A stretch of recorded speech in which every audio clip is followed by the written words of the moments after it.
in the dark. Women alone in the dark are like open doors, Jesse, and if they scream for help, who knows what might answer. Thank you. Oh, wow. Nothing's Okay. stopping you. I mean, society. No, society's not. You know, being a cheerleader seems very difficult, like physically very difficult. Yeah, I don't think I could pick anybody up.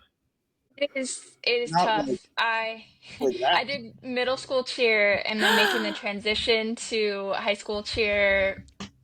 I couldn't do Crushed your stunts. dreams. So that's well, it's a lot more physically demanding than most people think. I'll watch Mhm. Bring It On. Yeah, Mhm. exactly. I love that movie. Okay. Oh, we're recording. Mhm. Cool. That's a nice little cold open there about cheerleading. We love cheerleading. We're cheerleaders of the Flanaverse. Ooh, oh my god. Wait, how do you... What's a cheer? Woo! I don't have to cheer, it's just anything. Yay! M-I-E. Mike. Let's It's go, beautiful. girls. Thank you. Wow. On that note, welcome to the monologue, everybody. Hi. Hello. Welcome back. My name is Cecilia. I'm joined by my co-hosts Riley and Kelsey. Hello. I'm Riley. I'm Kelsey. Perfect. Yeah, here at the Monologue, we do a thematic deep dive into the works of Mike Flanagan, exploring recurring motifs, creative processes, and collaborations in the Flanaverse. This week, we are going to be covering what we're calling Haunted by the Past, so trauma and memory in the works of Gerald's Game, Dr. Sleep, and Absentia. And whatever else comes up along the way. I feel like a lot of things could fit in that category. Like almost everything in the Flanaverse could probably fit in that. Yeah.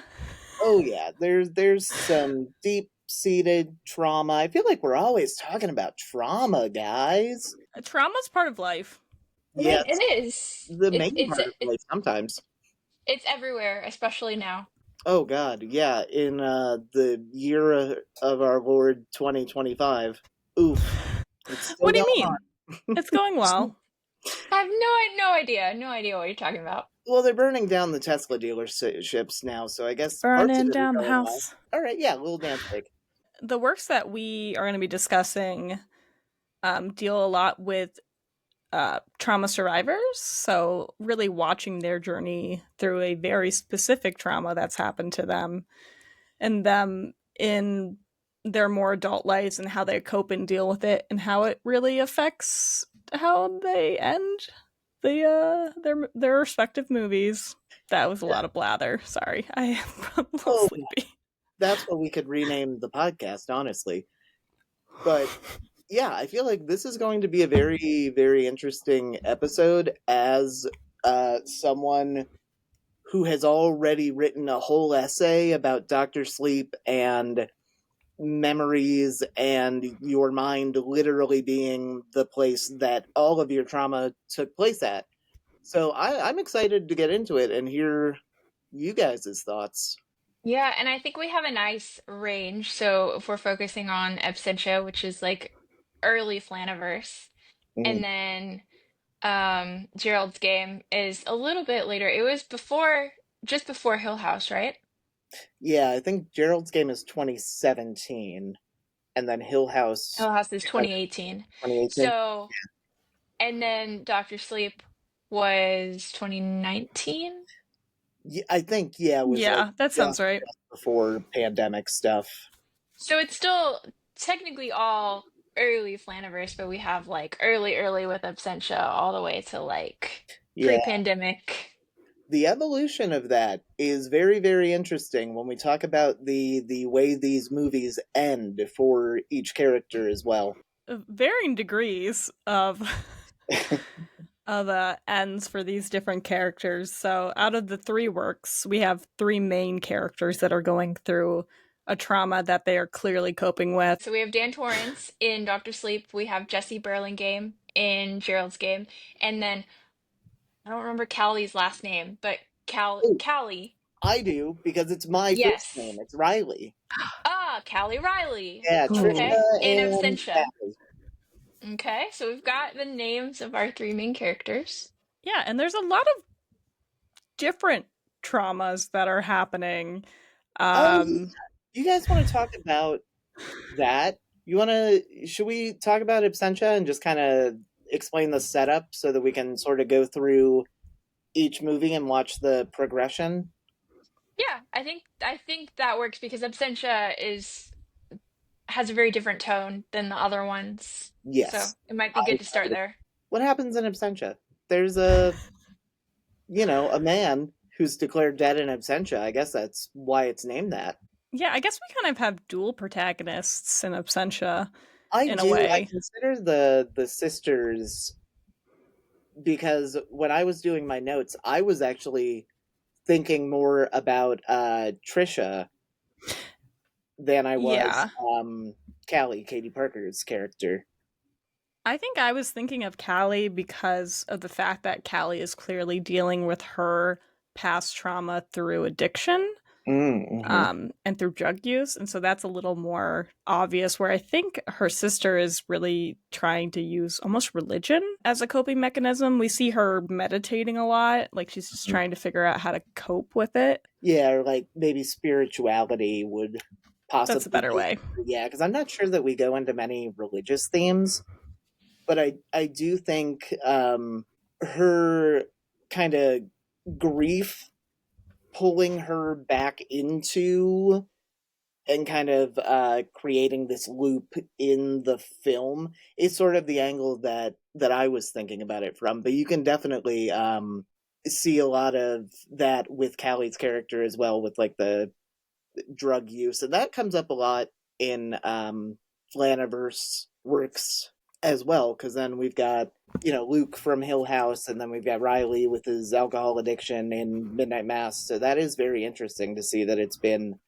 a thread throughout. And we also have in Blood Manor we have the uncle. Oh yeah, the pouring whiskey in his tea. I honestly, I don't know why. Maybe it's because he is the most like functioning of the characters, but I honestly rarely ever think about him in terms of alcoholism. So that's really interesting to point out. Yeah, I'm sure it has something to do with the fact that Mike Flanagan himself has suffered with addiction. And so I think that is probably something that not only he works into the things he works on, but also probably something he gravitates towards when he's adapting something, because it's something that he can kind of relate to, knowing that struggle personally. Oh, definitely. Yeah, I think it's interesting to see that even before coming to terms with addiction, it was a very present thing in his work. But I think now, in this year and what Mike has been open with about his journey, it's very interesting to see the drastic like tone change when it comes to how some of these characters' lives turn out and are implied to work out. For those of you who have not seen Absentia, it's a movie about there's two sisters. One of the sisters' husbands has or her husband has disappeared. He's been gone for 7 years, so essentially they're going to declare him dead. He's missing. He's in absentia, and her sister is coming back home to help her deal with the process. And then some shenanigans happen with a mysterious tunnel and a monster that may or may not or may exist. And Who knows? that's It's hard to tell when you're all doped up the or when quick. you're just suffering the trauma of losing your husband and him coming back suddenly. It's interesting to see the different forms of trauma. I don't remember. Did we get a lot about their childhood? They've got some stuff in there. Do they have stuff in their child? I can't remember. There's not, it doesn't really go into detail. Like we do, both of the sisters have coping mechanisms. Like Callie has the drug use, and then Trisha has like the, like you were saying, the spirituality, like religious aspect. It's interesting. Like it's almost like one like Callie's addiction is like the non-societally acceptable way of coping with your problems, and then like Trisha's is like one that's like can be just as dangerous. I mean, i.e. midnight mass, but it's also kind of viewed as more societally acceptable. So it's like it's it's kind of showing the two extremes. Oh, that's really interesting. I wonder if that's just because it's more of you're like a danger to yourself when you are a drug user as well as everyone else, so it's a bit more obvious. Yeah, I think that's a really good point. I find it really fascinating that I mean, I guess they both deal with their trauma with religion because Callie is newly into Christianity Oh when she gets yeah. there. Oh. Yeah, one of the few things that she does put up in the room when she gets there is a cross, right? Mhm. Yeah. So that's interesting, but I think you're right in like what is acceptable and what is not acceptable. Drug use is never acceptable. It's also something that's really hard, I feel like, for a lot of people to forgive if somebody has stepped down that road. The sister is when I watch Absentia, I do wonder if part of it is her not being able to cope or society forcing her to not be able to cope. Like the dutiful thing as a wife is that you keep putting up signs no matter what you do. You keep doing Mhm. it. You keep doing it. That is true because I mean, if you think about it, she does kind of seem ready to move on. Like she has that relationship with the, is it the police officer? Mhm. The Yeah, detective, yeah. And yeah, yeah, and like it's his baby, right? That she's pregnant with when we yeah. yeah. So I mean, she has moved on, but then maybe she like society is kind of what's causing her to like continue with the coping mechanisms because it's like, oh, well, I feel like society would say that I shouldn't have moved on, even though she has. And we see, like, I feel so bad. It's not funny, but when she calls his parents to be like, your son's alive. And by the time they show up, he's gone again. Oh, I'm no, like, Like, the oh parents have just been holding on, what a which terrible prank. I'm sure it's also a reason why she's probably found it really hard to move on because the parents are also just like, no, he's still out there. You can't move on. Well, and I no. wonder if Yeah. that too is like everyone around you just keeps reminding you of it, so you are just stuck living in that moment all the time. So even when you want to let go, you just get sucked into a tunnel by a monster, apparently. So maybe one of the things that it's trying to show us is that like trauma and trauma responses can be greatly influenced by who you surround yourselves with. Oh. Because she is still like Trisha's still like in contact, still has the parents of her husband who has disappeared, kind of like, nope, he's gonna come back, he's still here, and like the expectation that it's like you're still his wife, as opposed to like people telling her like you can let go, it's okay to let go, it's okay to move on. Mhm. So that like further exacerbates the trauma because she's like kind of getting conflicting messages. Yeah, that's really interesting. And Callie coming back is really like, because Callie is one of the few people I'm guessing in her life that's like, that is honestly means it. Like, you should move on. It's time. So I guess that's part of, right? Like a lot of trauma, not a lot, but some trauma is trauma you deal with your family, like other siblings, especially. I find that they're kind of each other's, they kind of cope with each other as well when Callie gets back, which isn't necessarily a bad thing, leaning on somebody that you trust. I would like actually, so Cecilia and I both have a ton of siblings. A gaggle.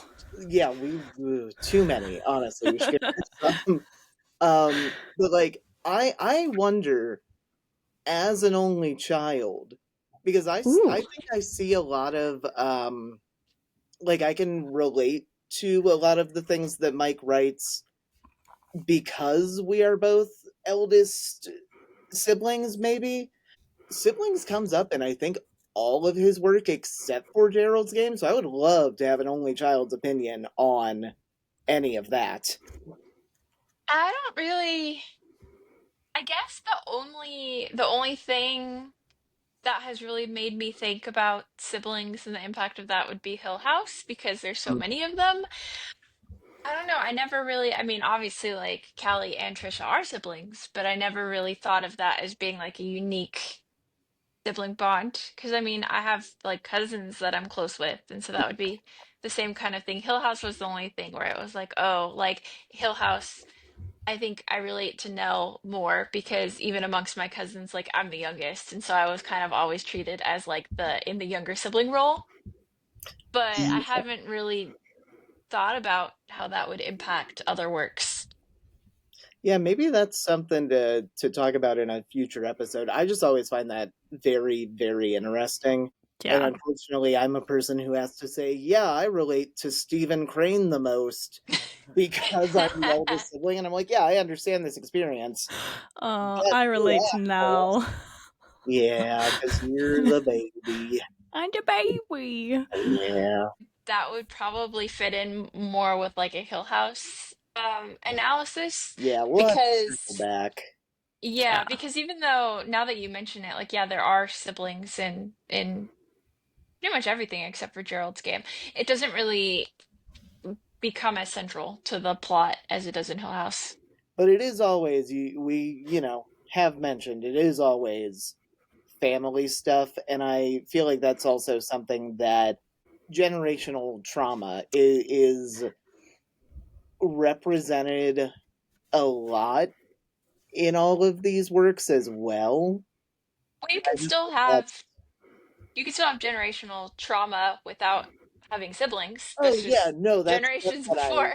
yeah, no, that's what I meant. And I find it interesting that like a lot of the time in Doctor Sleep especially that can be represented by a literal house. And the atmosphere of Absentia, it gives me that as well because it's still the house that she was like living in, making a life with her now missing for the second time husband. So the environment of these things is also very interesting. Like the setting itself is another character Yeah, because exactly. it kind of obviously like she's gonna have memories there of like her husband before he was missing, and so it's gonna contribute things to like the mood of the situation that wouldn't be there if she had like moved to a new place that had no association to him. Yeah. And that's like, is it almost manifesting these monsters because of that? I think it probably has something to do with it. I mean, she's quite literally seeing her imagined version of like a ghost Yeah. in the house all the time, up until the very end. And it makes sense because memories are, they are your trauma. So, or they can be your trauma. So I think places for sure hold those. And you could probably say the same thing about the setting being another character about Dr. Sleep as well, because we have in the movie version where Dan goes back into the Overlook and like has that interaction like with the ghost or the spirit of his father. Oh yeah. Oh man, that's so. Every time I watch that scene, it's so rough. God, I wish you got when your dad dies, you get to go like yell at him at the bar. That would be very cathartic. They're gonna say, "I wish I just got a big haunted inn." Well, I did. I inherited a big haunted house. I wrote a whole thing about it. Um, There's the Stephen Crane vibes continued. they really truly do. It never stops. Yeah, Oh God, he's such an asshole though. What am I gonna do? You're not him, so you're okay. Oh, well, for now, we'll see. But the same goes for Gerald's game too, though, because the environment and atmosphere is basically the antagonist of that film because she's just stuck there, chained there. For those of you who have not done your homework and have not seen Gerald's Game, it's a Yeah, I movie haven't. about a husband and a wife that go to like some remote cabin house in the woods to try something new with their sex life, which involves handcuffs. And what do you do when the person who handcuffed you to the bed dies and you're stuck there and there's nothing you can do? Well, the answer is don't use real handcuffs. I have so many. Don't use police grade handcuffs. There's so many unsafe kink practices here. Like, it's insane to me. But it makes sense for Gerald's character. Yeah.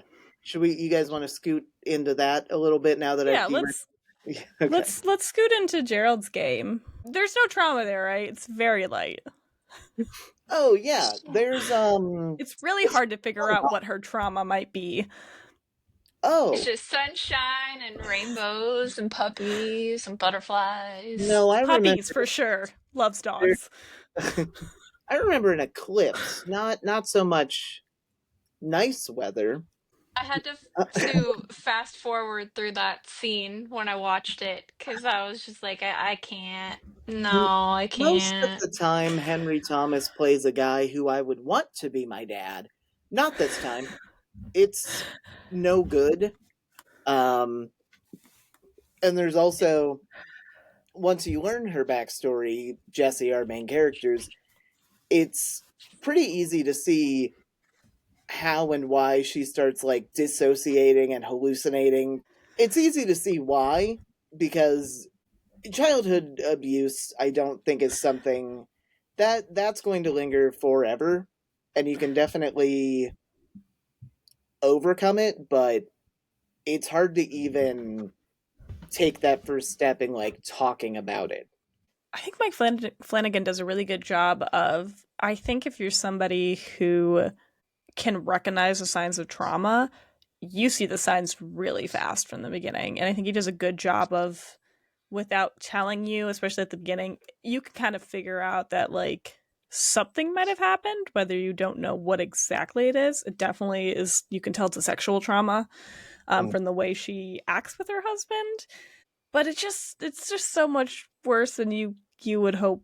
Not that you would hope trauma, but it's so much worse than you want it to be. Yeah, it's not an easy watch. It's a great film, it's a great book, but yeah, like you said, if you know anything about trauma, I've been doing a lot of like research into complex PTSD, and Jesse from the very beginning has a lot of signs of this that Gerald is truly just disregarding. For sure. And I think you can see, I think a really good representation of her trauma and the fight and struggle she has is definitely after everything happens and Gerald's, he's at the end of the bed or on the floor, and she's handcuffed up, and you get two different, essentially like an angel and the devil talking to her. Do you guys want to talk about that, her personified version of herself and Gerald? Personified? That's not the right word. Whatever the word's supposed to be. Like imagined version. Yeah. I will say I did not watch Gerald's game before this film, or before this recording, but I do remember her being a lot more assertive, but also like bad.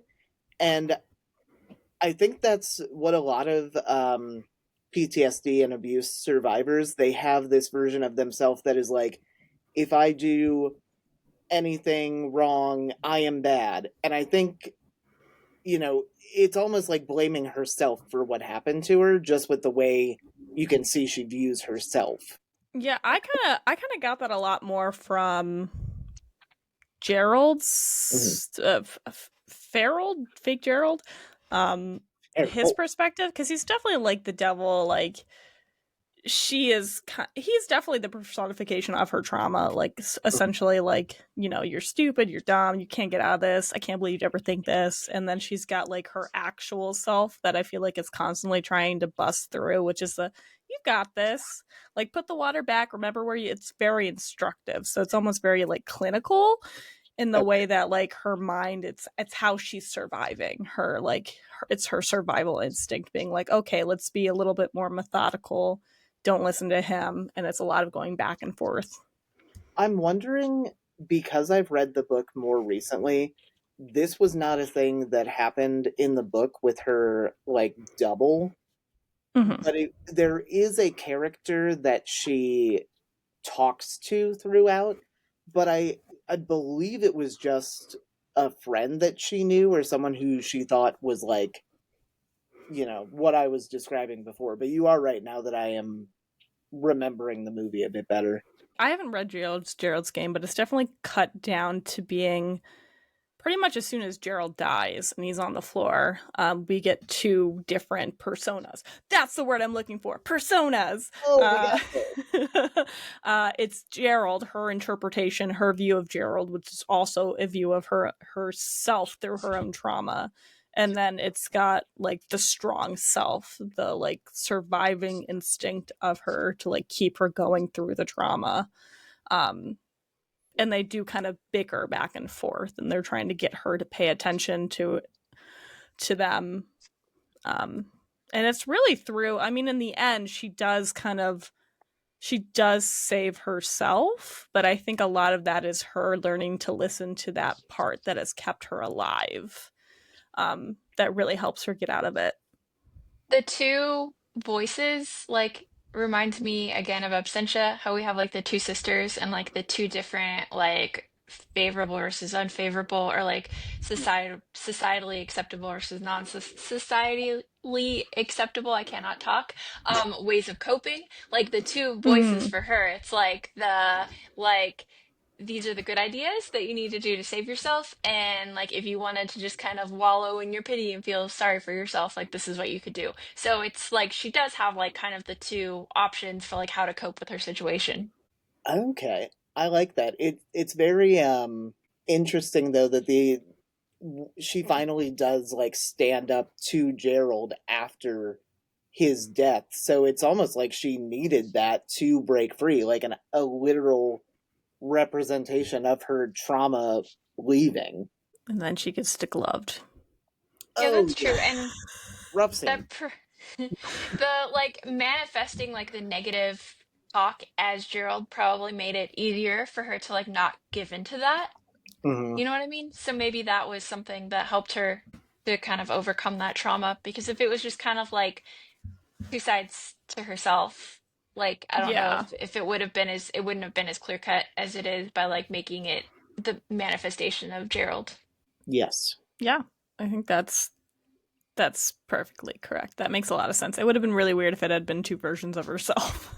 It would have become too much like a Fall of the House of Usher. There's just too many Carlas walking around. Yeah, and I would have been, so I mean, it kind of like it helps like from a plot perspective, but then also for the audience to be able to follow it, because having the negative voices be the persona of Gerald's would make a lot more sense and be a lot less confusing than like having two versions of Jesse. Yeah. And I Yeah. think it's her really like learning to not become herself, but Like trust herself. there is an element of survival that you see with her, especially at the beginning, where she's essentially just like placating almost. Mhm. Like the whole reason they're at this cabin is because he couldn't get it up Yeah. one day and then was rough with her, got it up and said, "Oh, okay, let's go to a cabin and I'm gonna handcuff you. We're not going to have any conversation about it. No safety discussion, no words, no stop doesn't mean stop." And she's just like, "Okay." Yeah, like that's a good point. The whole reason that they're there, it's because of him. Mm-hmm. So like that kind of adds an additional layer to the meaning behind her escape. Like she's escaping from the situation that she probably didn't want to be in the first place. Oh, And no. it's so sad because it's such a like her first instance of real trauma with her dad is not a scenario that she got herself into, but the result of it is her dad asking her to be quiet and gaslighting her to believe that if she says anything, she'll destroy the family. And so, in a way, she gets herself into the situation by agreeing to be quiet. And I'm sure that's something that's just really haunted her. Well, and I'm sure that that's where a lot of the self-doubt from survivors comes from as well. Mm-hmm. And that's shown very clearly, especially with her then having to learn to trust herself when she has doubted everything because of having a parent that gaslit her her entire childhood. But do you think that like the trauma, the childhood trauma was a necessary experience for her to end up in the present day situation with Gerald? Do we think that she would have ended up, though? Because would she have been able to stand up for herself? That is what she needed as a kid, and that is, thankfully, the progression of this film is a lot more hopeful than the previous one we talked about. I think it has to do with the cycle of trauma. I mean, it's like people who have an abusive family member and then end up in an abusive relationship. And or they're just like, I'll never be like my mom. I'll never, be in a situation where my significant other is going to hit me, and then they end up in the same one. I think trauma from an early age can unfortunately like ingrain itself into you, that you follow the patterns without realizing you're following patterns. In Gerald's game, I don't even think she's realized that she's followed the patterns until she's talking with her subconscious selves and they're pointing out things that she just like probably pushed away. Like when they bring up the pills, he's just like, yeah, you didn't even acknowledge when you saw me taking the Viagra. So I never said anything and you never said anything. We just kind of accepted it was life. I just thought of something, and this is probably like nothing, but in my head I had like a A light bulb moment. mind-blowing moment. So her trauma started with the eclipse situation, and then the man that is he a necrophiliac? Is that what he's Yeah. Yeah. The Moonlight Man. Yeah, Yeah. so like the Moonlight Man. So we have started with the eclipse, and then she kind of conquered her trauma by like the whole like freeing herself and like the like giving does she gives testimony at the trial, right? That's the She whole you're so much smaller than I. she just walks into the courtroom and Hard he's to like say. getting arraigned, I think. And like she's like, hey, and then he turns around and everyone else turns around, and then she gives the whole speech at him, and then he starts saying the thing about like you're not real. You're just So moonlight. so it starts with an eclipse and it ends with the Moonlight Man. I mean, Oh, yeah, it starts with the eclipse. We I get the see. Moonlight Man, and then at the end she walks away and the eclipse ends. So like it's the moon moving It's the away. whole continuation of like the moon. Yeah. Guys, I love Yeah. symbolism. And I the feel like there's moon And the there's is such a female centric like celestial body. Oh, that's a good point Oh, because yeah, it does. It is known for being like very feminine, and so the oh, it eclipse, it's like controls kind the of time. covering the yeah. I see. Like There's Mercury. probably gonna be people listening and being like, "Yeah, I figured that out Yeah, the first time that I you're watched it," and I'm just like, "Well, excuse us." Well, listen, this I think probably between the three of us is our like least revisited because Mm-hmm. it's very tough to watch. It's got two bad scenes. Three It, bad Yeah, it's scenes. it's got it's got a lot of two. bad Well, scenes. It's got It's got two bad like 10 on bad scenes for me. One, the scene I with her dad. The Yes. other scene, the degloving. It's so hard to watch. I would just like to clarify though that when we say bad scenes, we don't mean that they are made poorly. We No. mean that they are Garbage. like emotionally they're like Emotionally garbage. they're like emotionally triggering, so that actually means that they are made very well Yes. that gave us that reaction. I just want to clarify that in case anybody is like, why are they calling it that? Yes. Okay. Thank you for the clarification because I do. We're not trash talking. The No. scenes are done really well. Yeah. If Yeah. they weren't, we would not be reacting the way we are. But Yes. I would like to circle back, and I would like to talk about Kate Siegel, which is not surprising because I want to talk about Kate Siegel all the time. In Gerald's game? Yeah, she plays the mom. The Well, I bitch know, mom. yes, Yeah, I know, but like, it's it seems weird that like of all of the things in the Flanaverse that you have strong Kate Siegel opinions about Gerald's game, where she's in it for like 5 minutes. well, that's the thing. I don't know if I have strong opinions because I just want to talk about Kate. No, Okay. I'm trying to think of like the relationship between Jessie and her mom, and it's rough, but it's rough because her dad again is like pitting them against each other. So Her I'm mom does wondering, figure it out though. does she? There's that one scene, the one that gives her the idea for the degloving where she like is holding she thinks back to when she was holding the glass and she is like squeezing it so hard that it Oh, that breaks. it And breaks. then Oh it's yeah, like yeah, yeah. shows her mom is like gives this look. It's like she figured out what's going on, but then it like the table, like the memory fades to Yeah. black, so you don't see what happens after. So I feel like her mom figured it out. Well, and that's my assumption as well. And then moving forward with the way that Jesse turns out as an adult makes me think that it just became something known that wasn't talked about. So now it's another like layer of shame on top of what she's already feeling. So this whole situation that she's gotten into does kind of seem inevitable.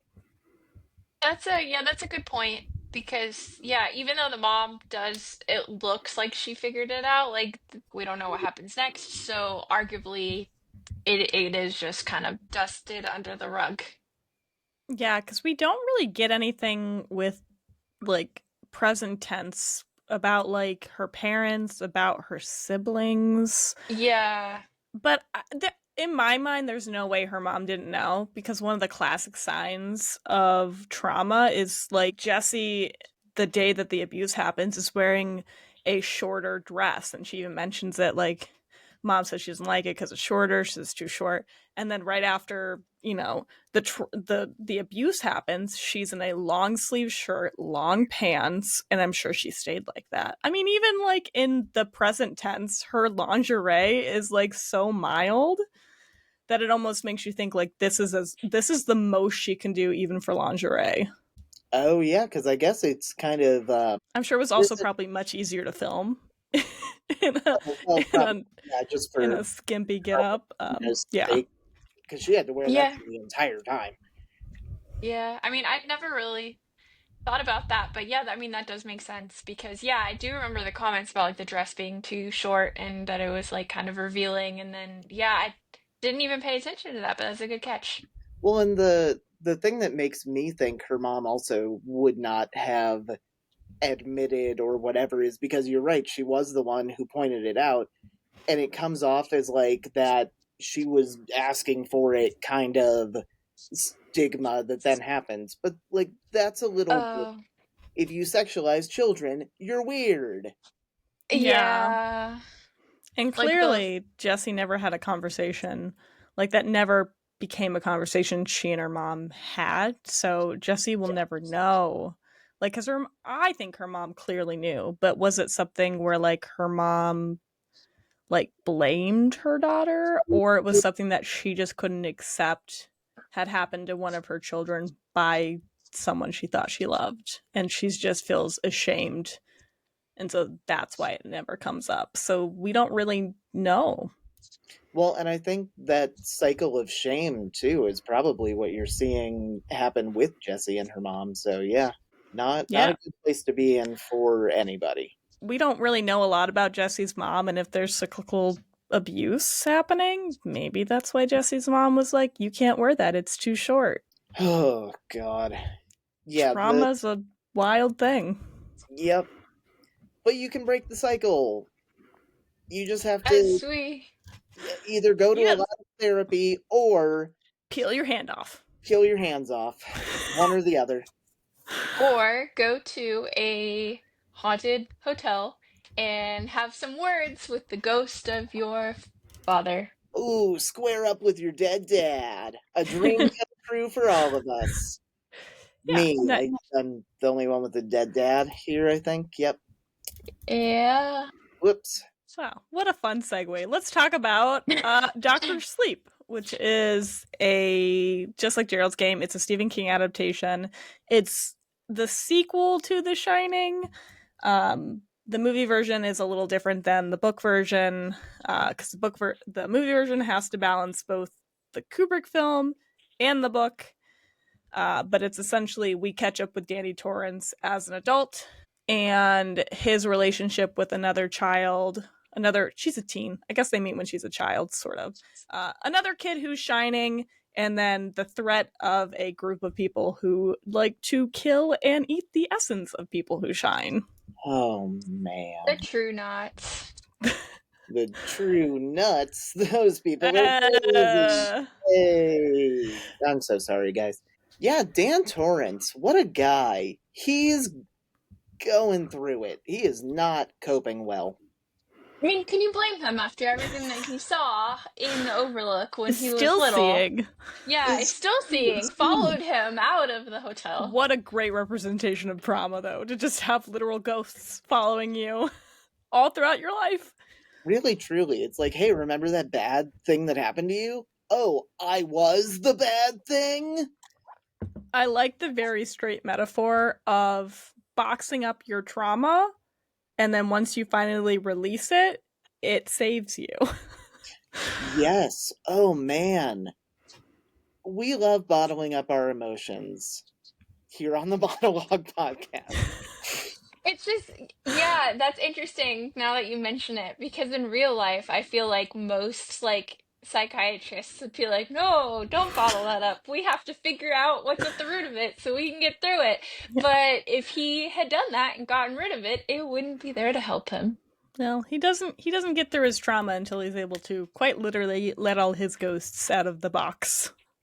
What's in the box? Oh, God. It's a bunch of ghosts. Ah! Oh, no. I'm trying to think of the scene that they do with him and Wendy once they have left the Overlook and they're in Florida and Danny's still a kid, yeah. Danny's still a kid, and it just seems like, oh no, you already have so much to live up to, and your mother can't even look you in the eye because of the things that have happened. And there, again, is so much shame and guilt right there with both of them.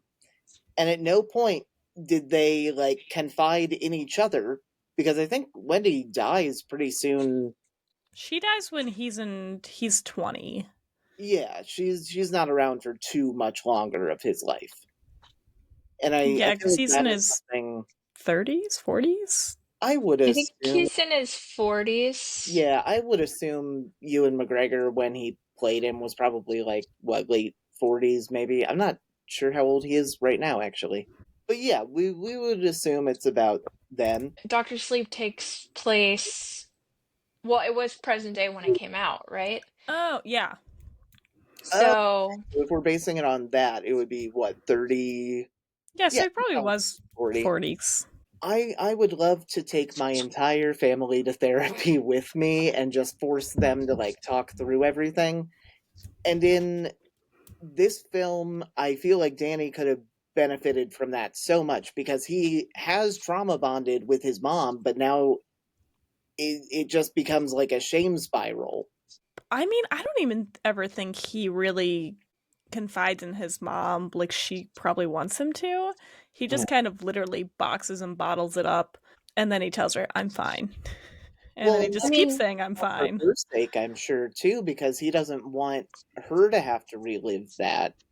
well, and she doesn't have the shine, right? So she wouldn't be seeing the things that he is seeing. And Yeah. so to try and explain that to someone who hasn't experienced it would probably be difficult too, especially for like a child to try to do. The relationship between Dan and Abra in the film could come off as very not okay, whereas in the book they are directly related, so it makes sense. But I think because they both share that very unique experience, it's like, oh, he becomes more of a mentor character than anything. I think that's handled really, really well.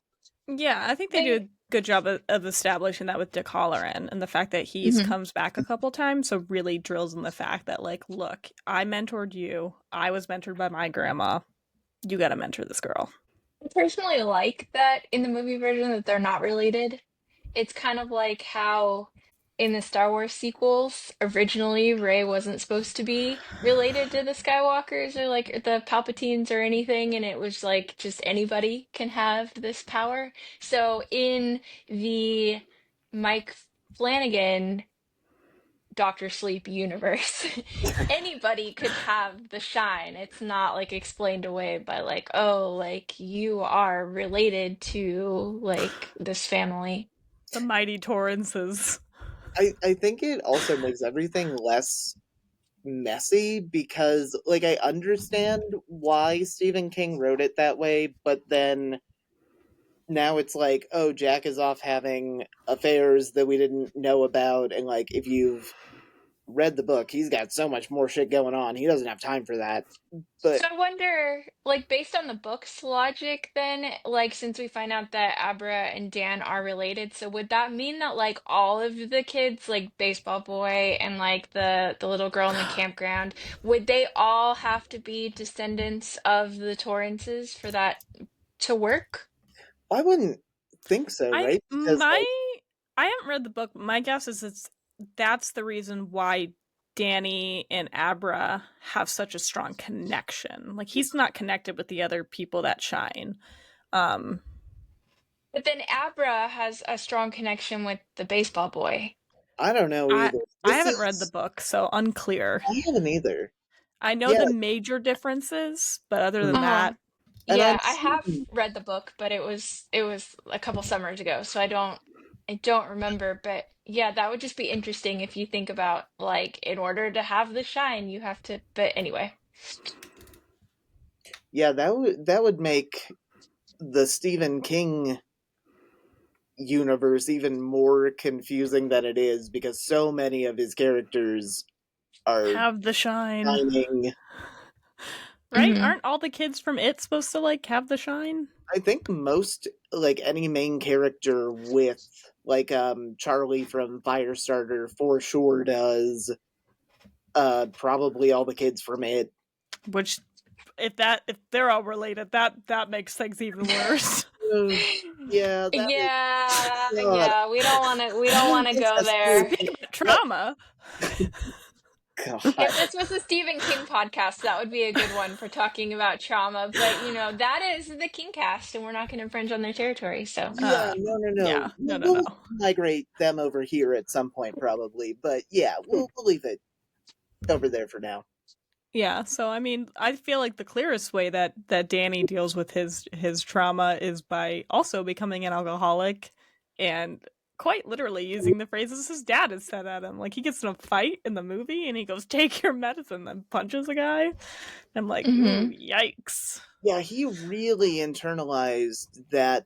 I guess it becomes direct abuse at some point, and it's definitely implied that he has physically harmed his child before. But yeah, it's stated in the book version. Yeah, of he The like Shining. breaks his arm, right? He broke his arm. I don't know if they ever directly say that, because in the book they do. Do they in the film? I don't remember. In the movie version of The Shining?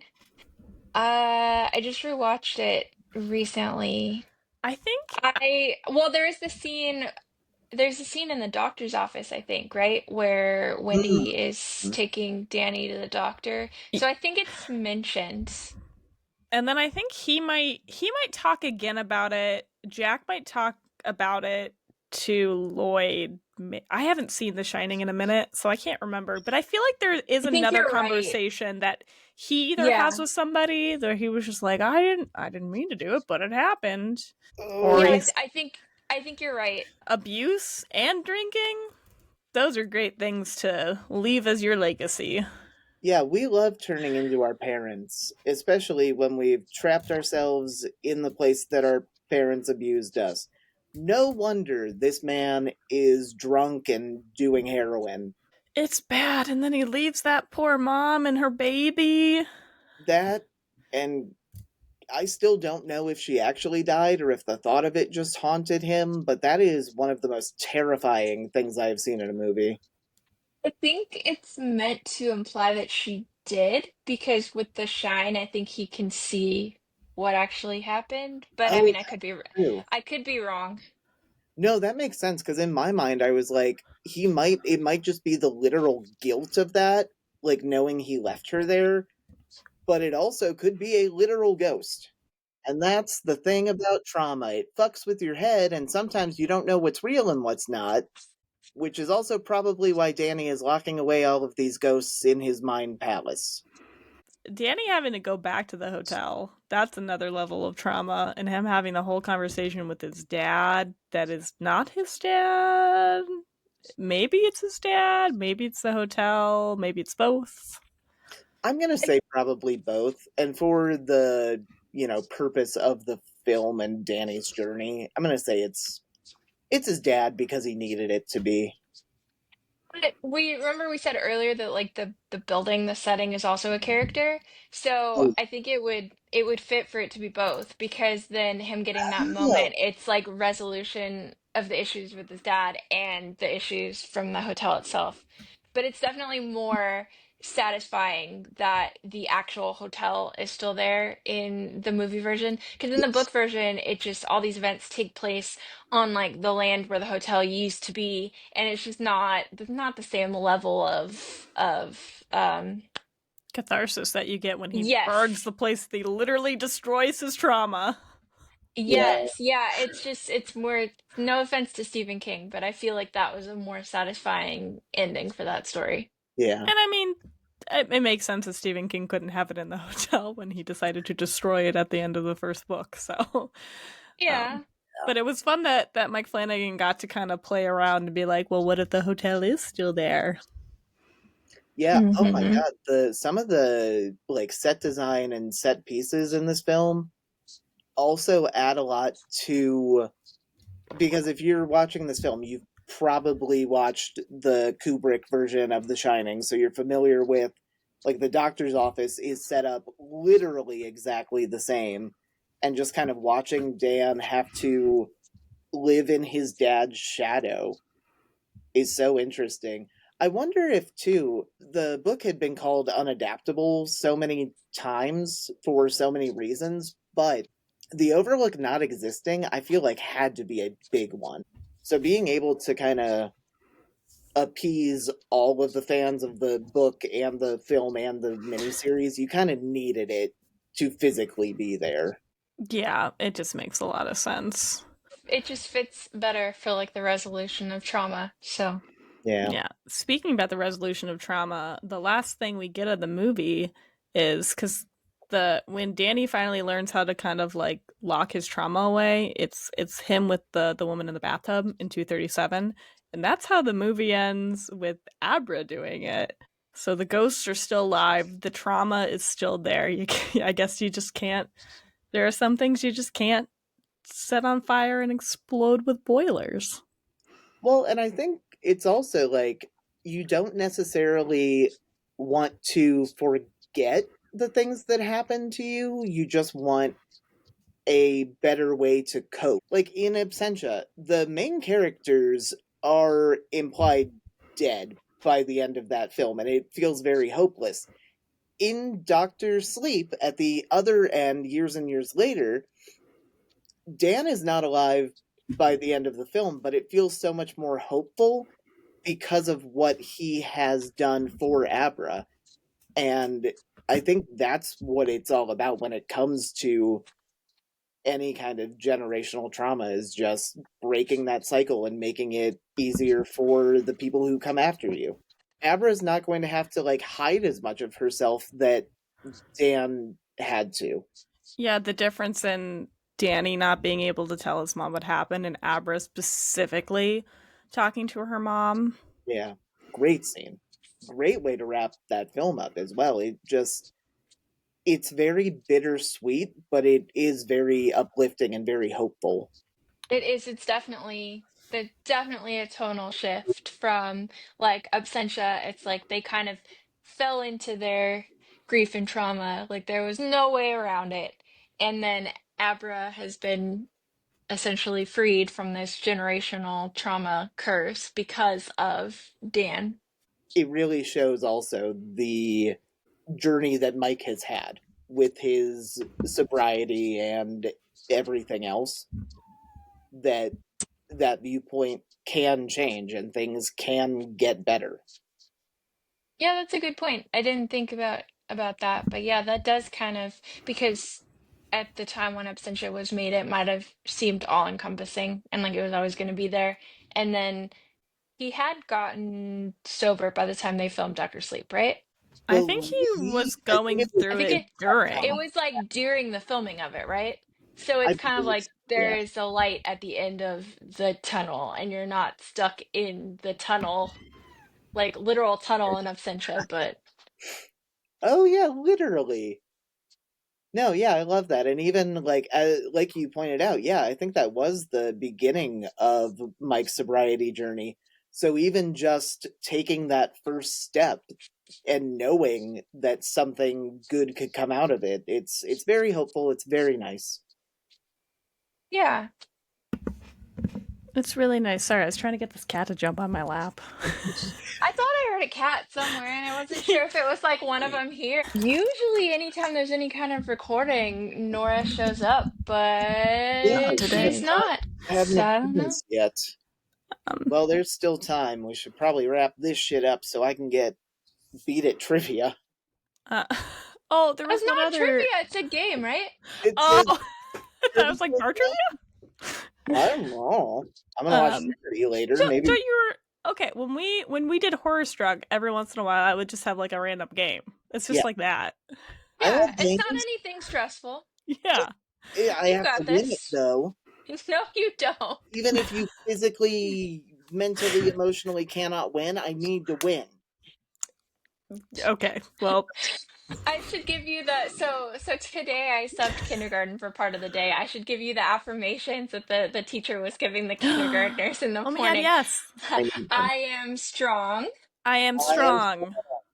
I am brave. I am brave. I'm gonna have a good day. I'm gonna have a good day. Maybe. I can do this. I can do this.